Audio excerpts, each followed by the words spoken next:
All set? Yep, we're good, and we have everybody. Okay. Thank you, Jolene. I'd like to call the meeting to order today, the Hartford Subcommittee of the MARB. It is October the 20th. I'm Kimberly Kennison. I'm representing Secretary Beckham today, and the time of the meeting is 10:01.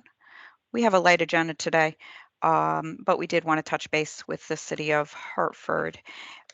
The first item on the agenda is the approval of the minutes from June 23rd. If I could get a motion for approval. So moved. Thank you, Mark. And a second, please. Second.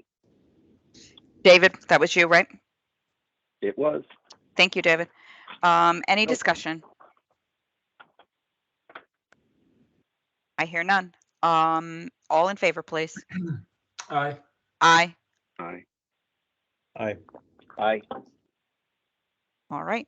The motion carries. Thank you, everyone.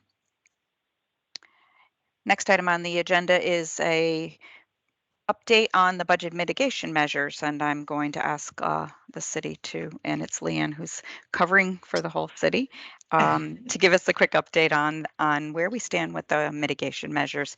Also, touch on the staffing if you've made any progress in that area, since that was one of the items that was there that was hindering some of the mitigation measures. Absolutely. Good morning, everyone. Leanne Rawls, interim CFO for the City of Hartford. You should have a document in front of you called Mitigation Initiatives, and we've been updating this document basically around once a month for the committee. And the first item on the document is the tax collection efforts. So for the month of September, I'm reporting the results from the June 3rd, I think it was like June 23rd was the last tax sale, the tax deed sale. Oh, I'm sorry, June 30th. And it was a very successful sale. So we had targeted for this sale specifically properties in Hartford that were owned by taxpayers who do not reside in the city. So they had a separate mailing address from the property itself in Hartford. So mainly looking at rental properties was our assumption and goal here. And we targeted this market because we figured it wasn't fair for people to owe the city taxes who didn't live in the city, but were receiving rental income from their residents. So luckily, our intention here was to have a lot of redemptions before the actual sale of the property, and that was the case. We started with 47 properties with the tax deed sale, and we went into the tax deed sale with 11 properties remaining for auction. So we did have a lot of redemptions. Between the redemptions and the sale at the actual auction, we resulted in $1.88 million of unbudgeted tax revenue. Wow, that's great. Yeah, it was a very successful auction. We are working on the list now for the FY23 tax deed sale, and goal is to again have it sometime after March 2023, but before June 30. So that was the first item. The next item on the mitigation list is the private duty jobs and other receivables. So we've really been making a push the past few years to collect outstanding non-tax receivables. We've done so well, we're now getting down to the nitty-gritty. We've collected in the first quarter of the year $23,000. We have $172,000 approximately with the collection agency, and probably will be sending them additional property shortly. We're doing the review right now. So moving along a little slower than we anticipated, but again, I think we're getting down to those receivables that may not be collectible. So at the same time as we're pushing for collections, we're reviewing those that we know are not collectible with Corporation Counsel for them to let us know if there's any legal reason why we cannot collect from these companies. And the city policy for write-offs is the finance director can approve a write-off less than $50,000 if the city has extended all efforts on collection, including communication and working with the Corporation Counsel's Office for legal guidance. Anything over $50,000, we still have to do all of that. We still have to work with Corporation Counsel for the legal aspect, but anything deemed uncollectible will have to go to City Council for review and approval to write off. So right now we have about 2 receivables that we're holding that we know are not collectible, but we're hoping to get a few more in before we go to City Council for approval. Goal is to maybe get that done. It'll probably be January after the audit. The third item is grant opportunities, and we have a director of grants who manages the CDBG grant for the city, but she also on a monthly basis reviews all grant opportunities out there and makes recommendations to the city as to which ones would be a viable grant for the city. So we constantly have this review and look going for grant opportunities out there. So just to give you an idea of grants that were awarded, we received 5, and this is in the new fiscal year. We've got this historical documents preservation grant for $10,000, Coltsville monument restoration grant for $109,000. I'm sorry, that's a typo, for $89,000. There is a city match for $20,000 there. Structural racism and public health grant for $500,000, and then a lead hazard reduction grant. Now this one, we were awarded the grant, but they have not completed the budget allocation, so it could range anywhere from $1 million to $8 million. So hopefully we'll get a dollar amount on that award shortly. And then we've got the Department of Justice Community Violence Intervention Grant. That one was awarded $1.9 million. We just haven't gone through the official process with the city where any grant revenues have to be accepted by City Council before we can record them on our books. So this is just a matter of timing. There's multiple applications out there for some grants. I listed a couple of them, so this is not an all-inclusive list, but just a high-end review of what's out there. So as you can see, it's pretty significant dollars that we're applying for. And our goal is to really get a lot of development work and infrastructure work done through these grants. Moving on, energy efficiency opportunities. Now, and I have to be honest, energy is not my favorite topic of discussion. So this $954,000 isn't necessarily savings to our budget. It's more of market costs avoided from having the virtual net metering savings in place and the purchase contracts in place. So the city does have a person, an energy team that reviews and works with our energy consultant, Bridge Energy, and looking for multiple savings throughout the city for savings and incentives. Okay. Workers' comp, this is one of the areas I mentioned during our full MARB meetings, and that the city recently implemented PMA 24. So we went live with PMA 24 in our DPW department on July 30th of 2001.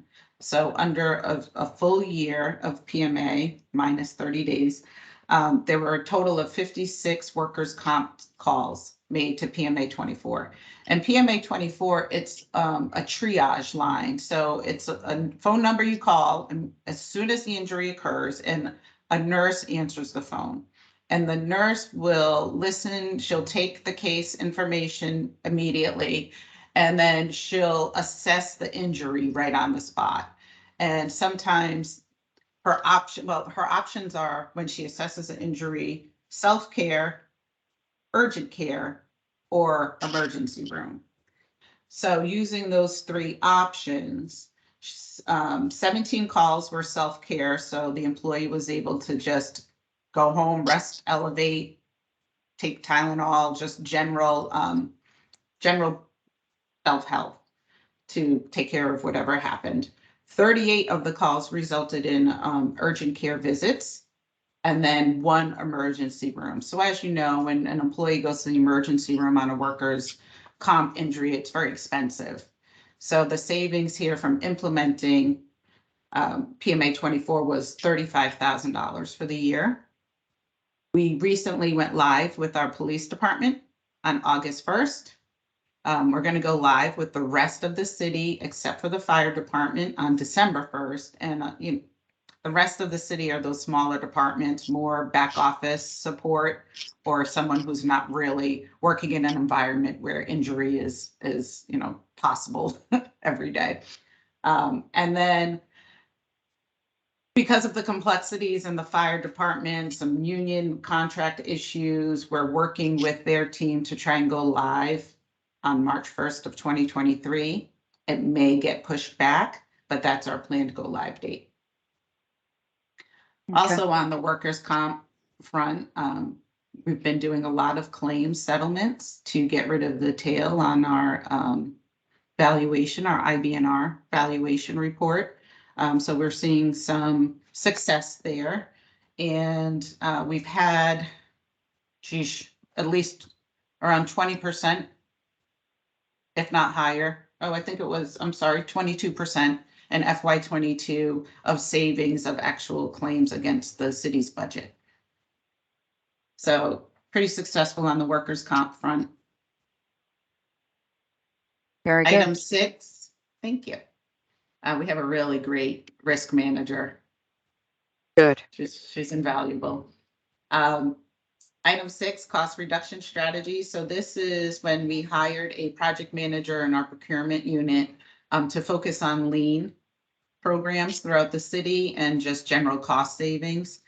That position, as I mentioned earlier, has been vacant since, maybe April of 2022.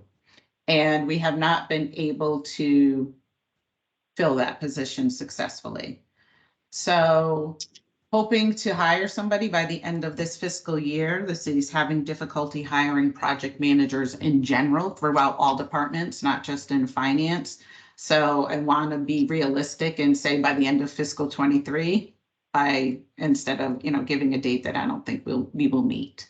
If we do hire someone before then, they will definitely get back onto the cost savings reviews throughout the city. Lastly is just cost reduction strategies through facility and fleet management. So the city created a fleet team, a fleet working group, which is made up of the city's risk manager, the city's fleet manager, and departments that have a high number of vehicles in their department that they use routinely.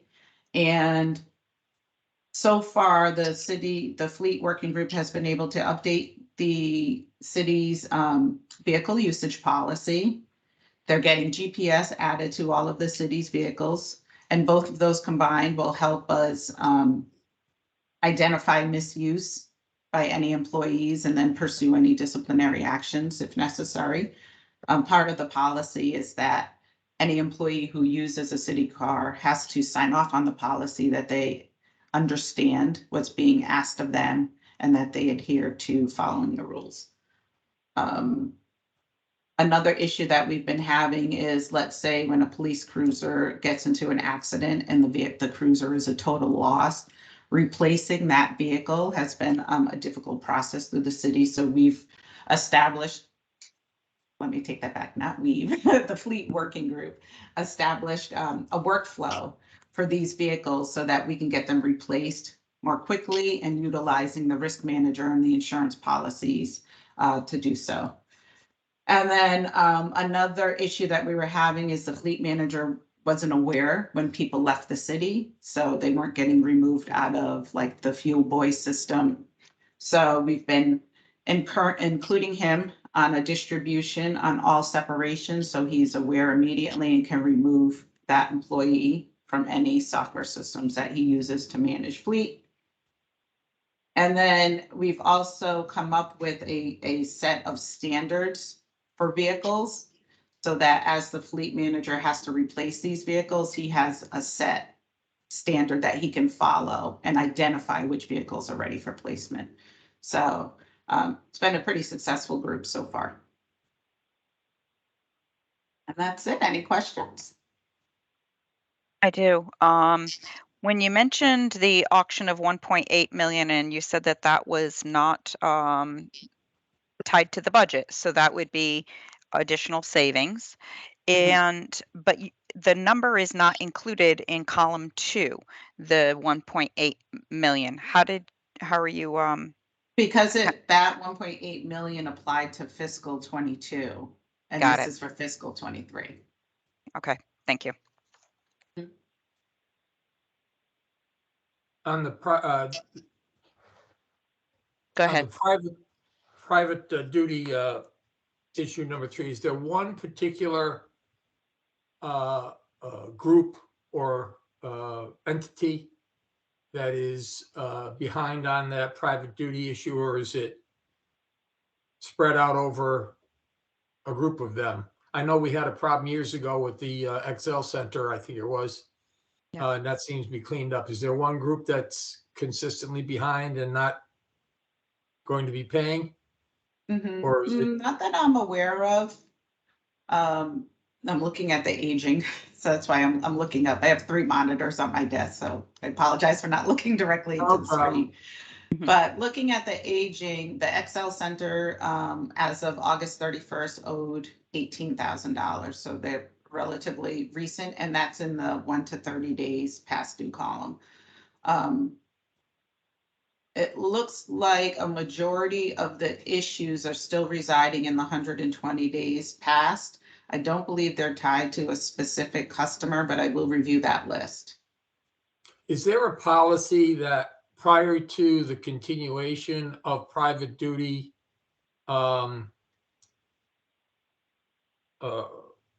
work that the city will do, that if they are in arrears, that the city, in other words, they have to be up to date in order for the city to continue to provide private duty services? Correct. The city made a change, maybe 10 years ago. We created a tiered system. So if you were a tier 1, you have to prepay your private duty at the start of the job. And then if you are tier 2, you were allowed to be billed. So a lot of these receivables that are in the 120-day past due column, and that's about 1.4 million of the total receivable of 1.9, they're old receivables. That's why we've got the collection agency in, and we've sent the larger accounts to the corporation council for review. Okay, thank you.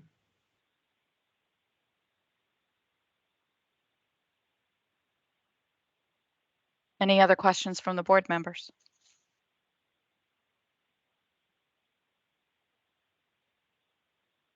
All right, thank you. That was a great update. Can you bring us up to date on where you are? You mentioned it, Lan, a little bit on the fiscal 22 audit. Sure. Julian has his hands up. Oh, I'm sorry, Julian. Forgive me. That's okay. I didn't. I saw the people say 1 and I'm like, okay, where is that? And I didn't see that. No, I just wanted to make sure all the board members went first. I just a quick question on the grants. There are applications in for Safe Streets and Road Work through CROG, and there's a massive sort of grant amount range. And so is that because there are multiple projects submitted, or as it looks like it's between 200K and 50 million? So yeah, that was the amount that the grant listed as a potential award. And from my understanding, there was 2 ways to apply for this grant. You could apply for it individually, or you could apply like under the state of Connecticut. So the city went with applying under the state through CROG. So chances of getting 50 million obviously are pretty slim to none. But we're hoping, if we're successful, to have a few million here to address these streets throughout the city. And then very quickly on the workers' comp series of measures there, who's the third-party administrator? Is that Kerma that you're working with, or it says it we're closely working PMA. with TPA to okay, PMA. PMA. Okay. All right, Mhm. very good. Thanks.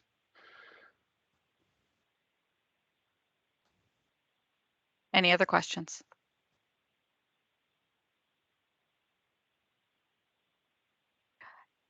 Do you have any other updates on staffing besides that before I moved on to the audit? Uh, As far as overall vacancies? staffing, overall staffing in the finance department hasn't really seen too much improvement. We find that as we make an offer a day or two before the person is supposed to start, they'll call and say they got an additional offer and they were going to accept that and decline on ours. So we've had that happen at least 3 times over the past few months. But we do have 2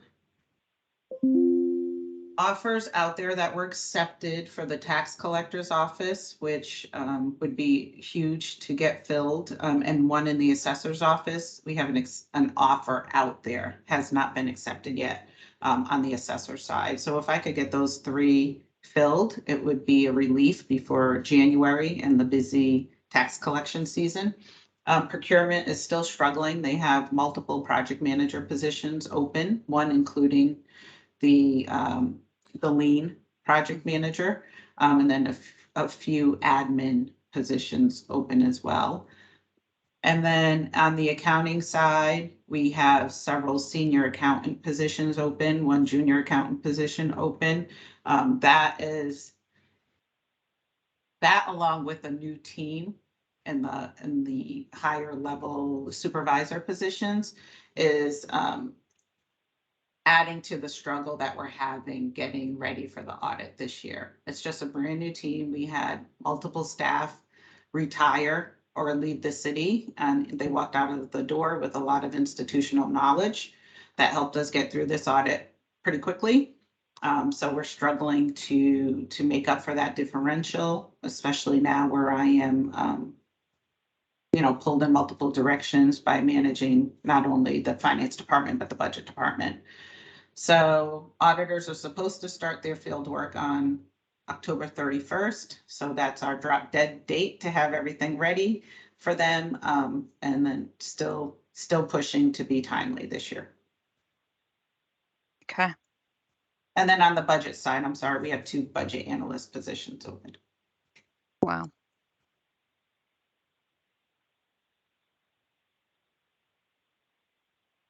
Do you find any particular reason why that people are giving for the non-acceptance? Is it because you're being outbid by other private or public entities? Yes, so that's basically what it comes down to is additional salary over what we offered and remote work. Really? Yeah. Wow. Is there any discussions taking place to quote unquote modify that so that you might be more attractive, or is it just continuous? There's a lot of discussion that's happening, and right now the city allows one, and it's up to the department director, but we can allow up to 1 remote day per week for employees. And if there's circumstances that the employee is going through, difficulty finding childcare or, taking care of sick relatives, then we have some flexibility to increase that 1 day. So the issue really is it's not built into the union contracts. And that's something that the team will have to, the HR team will have to deal with when these contracts come up for renewal.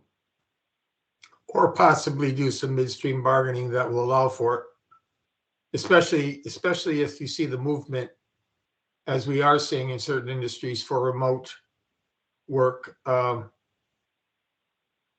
And then it also boils down to whether or not the work can be done remotely. exactly, Right. exactly. The positions that you mentioned, how many of these are actually union positions versus non? All of them, All of them are union. except Okay. the budget analysts. Okay. Those Even damn- sure the Those accountants damn are too. unions, those damn unions. You said it, I didn't. I would Being a not There's say only that. former, being a former president and executive director of those damn unions. There's Um, only a handful of positions in finance that are non-union. A majority of the budget team is non-union. Okay. Concerning the audit and the field work starting, one question, and I hope that you're able to hit your targets and meet meet the deadline for the city. Thank you.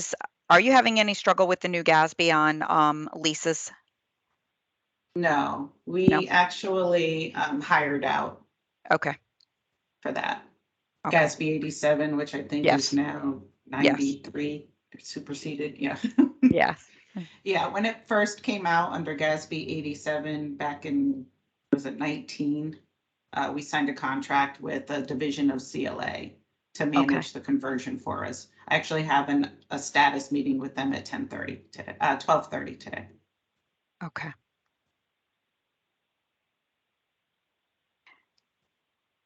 The struggle really is just, I have a new controller, a new accounting supervisor, and two new accountants, and one accountant who's been here for a while. So she's the senior one on the team. But unfortunately, she does all the non-grant related work, and the new team does all grant related work. So Okay. it's just been a struggle getting them up to speed, and not necessarily struggle, but when you're trying to make up for a vacancy and the institutional knowledge, it's hard to find the time to train them through the process. So that's what we're trying to do, because otherwise we're just redoing work and redoing work and redoing work. Understand. On to other business as we just have a couple of items to update you on. Julian, over to you on giving an update on the health insurance consultant contract. Yes, the, A status update. yeah, I was just looking for my little notes, but I don't need them. We had, I think in the last update, I mentioned that we had some issues with the firm and our standard boilerplate legal language. There was a sort of differing views on that language. We've met and have made progress on that, and as of the last discussion, we appear to have resolved the differences with relatively minor adjustments, and the contractor has now taken that back to get internal approval. We will then incorporate that language, those, again, what are minor revisions to the boilerplate in, and hope to execute shortly. That's where we are with that. Thank you. The other item I wanted to bring to the folks' attention under other business is that the city of Hartford had requested to OPM, Office of Labor Relations, that we assign someone to assist with mediation between the city of Hartford and the Municipal Lawyers Association. And Julian, any update on that part? Well, right. So the statute, the MARB statute has a provision that allows the city to request, or the Board of Ed, but allows the municipality to request mediation assistance from OPM to resolve differences. And as Kim mentioned, we received a request to help out with the Municipal Lawyers Association. That contract expired June 2021. A staff member from the Office of Labor Relations has been assigned to that and has already made all the contacts with the parties. As someone who's actually done this several times with the city, you may recall that we had a request to provide mediation assistance with the school special police officers bargaining unit probably about a year or so ago. Same attorney that was assigned to that contract was assigned to this one. And there have been one or two others prior to that even. And they have 60 days to negotiate, resolve the differences, but that can be extended as well by mutual agreement. So that's underway, and they'll be keeping us up to date on the status of their negotiations. Thank you, Julian. That is all. Well, I was going to say that is all I had for unrelated other business. But I did want to touch upon what we had envisioned for upcoming subcommittee meetings with the Board of Ed and special education, and just to prepare the board members of the plan. Julian?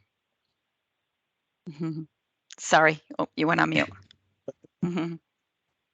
We had where we had left this off the last time that it was discussed. We've been provided with a great deal of background information and statistics and trend data from the district, from Mr. Penn, from the superintendent, and what the subcommittee zeroed in on the last discussion was 3 or 4 areas where there it appears the district would benefit from some modifications to policies and procedures that relate to the district's participation in identifying students for special programming, making the decisions about special programming, providing the district some ability to sort of get right of first refusal if they have the capacity to offer a certain type of service in-house, and 1 or 2 other items. And so if any of these are going to involve any kind of legislative chances, now is really the time to kind of get something on paper. If the district feels that it would benefit from some support from the MARB. So we'd like that to be what folks are thinking about in advance of the November meeting. Those were sort of the general themes that seem to emerge from the last conversation, but I think the subcommittee would need some sort of specific guidance in terms of what kinds of changes, how those would look, and they may not be legislative changes. They may be regulatory or procedural changes that are not embedded or it's detailed in the statutes. So if that's the case, then we sort of need guidance there as well. And so I did reach out to Mr. Penn and the superintendent just to sort of relay those thoughts and to sort of get that thought process going as well. I think and I see Mr. Penn on the phone. I think I forwarded to you, Julian, a while back some possible legislative changes based on our previous discussions. If you could find that among your files, that would help for the next meeting as a jumping off point. Also, I think we left with the Board of Ed, that is, having some sort of a consultant, either SDE consultant or somebody else, to review its policies, for lack of a better term, and make various suggestions. I don't know where that is. As you know, it's a very, very complex yet expensive issue. And in such a large school district, it certainly is not going to be easy to manage. But and I personally think there's going to be legislative language necessary, especially with Hartford's, and I think our concern was the numbers for the outplacements. That's what's the cost driver for Hartford, and trying to navigate that process so that the child is suitably placed, which is the number one priority, but done so in a way that is educationally and economically in the best interest of the board, yet educationally in the best interest of the child. And at times, those don't often match because, unfortunately, the finance controls to the extent that it damages the educational opportunities for the children or the child. So I look forward to that discussion, but I would ask you to, Julian, to see if you can go back to possibly some things I sent for possible legislative remedies for not only Hartford, but for other cities. I'll look among my files, but maybe you can find it easier for the next meeting.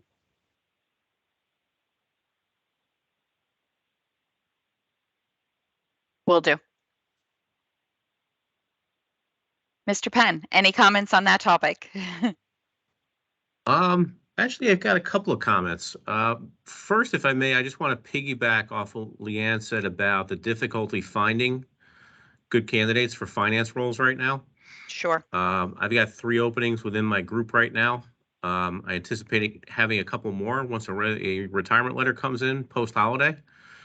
And I would also echo that the very strong motivation for remote work that is out there in the marketplace right now is an inhibitor to me being able to get qualified candidates.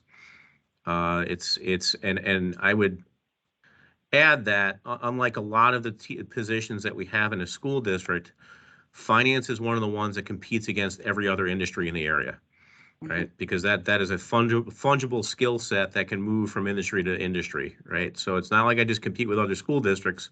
I compete with private enterprise in that space too.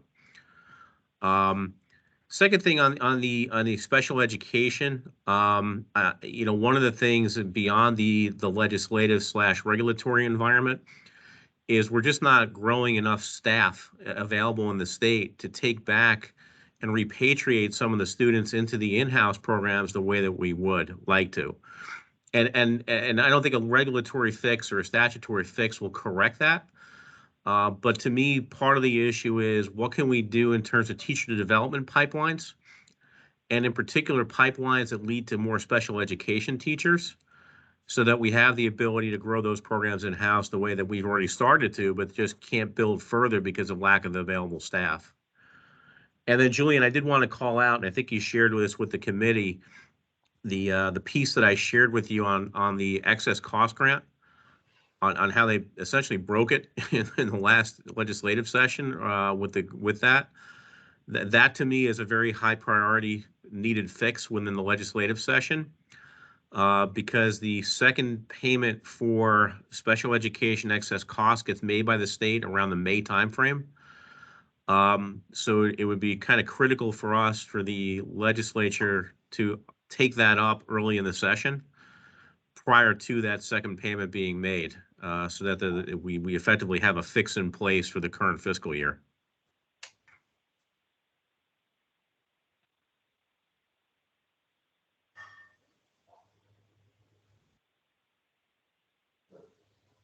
All right. And thank you for bringing that information to our attention. Sure. Chief Penn, that was helpful. Any other discussion under other related business that anybody has?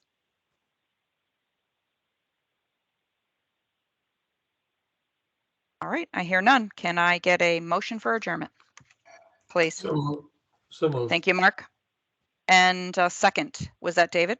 Second. Thank you, David. All in favor? Aye. Aye. All right. Have a good day, everyone. Thank you for joining us. Thank you. Bye-bye. Stay safe. Bye. Take care. Get your boosters. Oh.